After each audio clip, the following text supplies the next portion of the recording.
పిల్ల నీ చెయ్యి పట్టాలని నల్లని సీకట్లో ఒకదాన్నే కూసున్న దిక్కులేని పచ్చినయ్యి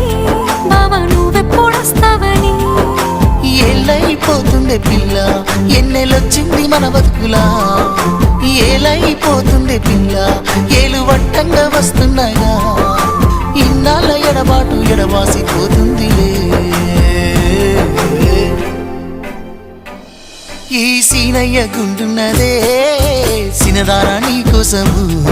ఈ దూరాన్ని చెరుపుతూ తీరాల తెగిరింది అందాల ఈ మానము ఓ బాబా చూస్తున్నానే ఇంటి మీనంగా ఈ మనము ఎప్పుడెప్పుడు